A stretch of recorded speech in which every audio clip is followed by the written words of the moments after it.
കേരളത്തിൽ SDP പിന്തുണ UDFിന്. ലോക്സഭാ തെരഞ്ഞെടുപ്പിൽ കേരളത്തിൽ SDP പിന്തുണ UDFിന്. കേരളത്തിൽ ലോക്സഭാ തെരഞ്ഞെടുപ്പിൽ പാർട്ടി മത്സരിക്കുന്നില്ലെന്നും SDP രാഷ്ട്രീയം വിശദീകരിക്കുന്നതിനായി വിളിച്ചു ചേർത്ത വാർത്താ സമ്മേളനത്തിൽ സംസ്ഥാന പ്രസിഡന്റ് മൂവാറ്റുപുഴ അഷ്റഫ് മൗലവി വ്യക്തമാക്കി. BJP വിരുദ്ധ മുന്നണിക്ക് നേതൃത്വം നൽകുന്ന പാർട്ടി എന്നതാണ് കോൺഗ്രസിനെ പിന്തുണയ്ക്കുന്നതിനുള്ള പ്രധാന കാരണം. ജാതി സെൻസസ് നടപ്പാക്കുമെന്ന പ്രഖ്യാപനം കോൺഗ്രസ് നടത്തിയത് സ്വാഗതാർഹമാണെന്നും SDP വ്യക്തമാക്കി.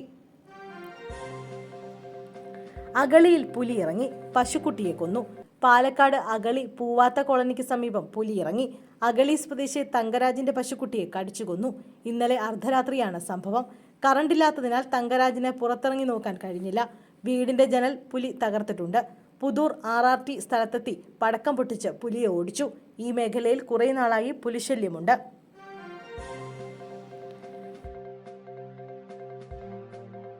പാമ്പാടുംപാറയിൽ നിന്ന് കാണാതായ യുവതിയുടെ മൃതദേഹം കണ്ടെത്തി. കഴിഞ്ഞ ദിവസം പാമ്പാടുംപാറയിൽ നിന്ന് കാണാതായ യുവതിയെ അഞ്ചുരുളിയിൽ മരിച്ച നിലയിൽ കണ്ടെത്തി. പാമ്പാടുംപാറ എസ്റ്റേറ്റ് ലയം സ്വദേശി ജോൺ മുരുകന്റെ മകൾ ഏഞ്ചലിനെയാണ് മരിച്ച നിലയിൽ കണ്ടെത്തിയത്. 24 വയസ്സായിരുന്നു. ഇന്നലെ വൈകുന്നേരം 6 മണിയോടെ ബന്ധുവീട്ടിൽ പോവുകയാണെന്ന് പറഞ്ഞ് യുവതി പാമ്പാടുംപാറയിൽ നിന്ന് ബസ്സിറങ്ങി കട്ടപ്പനയിലും പിന്നീട് കാഞ്ചിയാർ അഞ്ചുരുളിയിലും എത്തുകയായിരുന്നു. പിന്നീട് യുവതിയെപ്പറ്റി വിവരമില്ലാത്തതിനെ തുടർന്ന് ബന്ധുക്കൾ പോലീസിനെ അറിയിച്ചു. പിന്നീട് നടത്തിയ തെരച്ചിലിൽ അഞ്ചുരുളി ജലാശയത്തിന് സമീപത്തു നിന്നും യുവതിയുടെ മൊബൈൽ ഫോണും ബാഗും കണ്ടെത്തിയിരുന്നു. ഇതേ തുടർന്ന് നാട്ടുകാരും പോലീസും ഫയർഫോഴ്സും ചേർന്ന് നടത്തിയ തെരച്ചിലിലാണ് യുവതിയുടെ മൃതദേഹം കണ്ടെത്തിയത്. പോലീസ് അന്വേഷണം ആരംഭിച്ചിട്ടുണ്ട്. CPMന് കരുവന്നൂർ രഹസ്യ അക്കൗണ്ടുകളെന്ന് ED. കരുവന്നൂർ സഹകരണ ബാങ്കിൽ CPMന് 5 രഹസ്യ അക്കൗണ്ടുകൾ ഉണ്ടെന്ന് ED.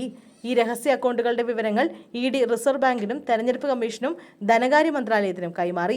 തൃശൂർ ജില്ലയിലെ വിവിധ സഹകരണ ബാങ്കുകളിലുള്ള പാർട്ടിയുടെ 25 അക്കൗണ്ട് വിവരങ്ങൾ CPMന്റെ വാർഷിക ഓഡിറ്റ് സ്റ്റേറ്റ്മെന്റിൽ വെളിപ്പെടുത്തിയിട്ടില്ലെന്നും തെരഞ്ഞെടുപ്പ് കമ്മീഷന് കൈമാറിയ കത്തിൽ ആരോപിച്ചു.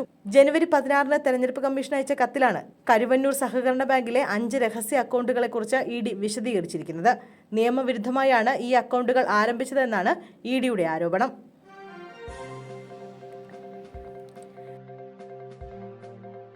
കാട്ടാനയുടെ ആക്രമണത്തിൽ കൊല്ലപ്പെട്ട ബിജുവിന്റെ കുടുംബത്തിന് 10 ലക്ഷം.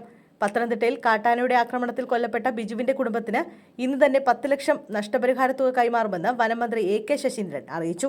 ബിജുവിന്റെ ആശ്രിതന് താൽക്കാലിക ജോലി വനംവകുപ്പ് ഓഫീസിൽ നൽകുമെന്നും മന്ത്രി അറിയിച്ചു. സ്ഥിര നിയമനം വേണമെന്ന ആവശ്യം പരിശോധിക്കുമെന്നും മന്ത്രി പറഞ്ഞു. ഇന്ന് പുലർച്ചെയായിരുന്നു പത്തനംതിട്ട തുലാപ്പള്ളി സ്വദേശി ബിജുവിനെ വീട്ടുമുറ്റത്ത് വെച്ച് കാട്ടാന ആക്രമിച്ചു കൊലപ്പെടുത്തിയത്. ബിജുവിന് 58 വയസ്സായിരുന്നു.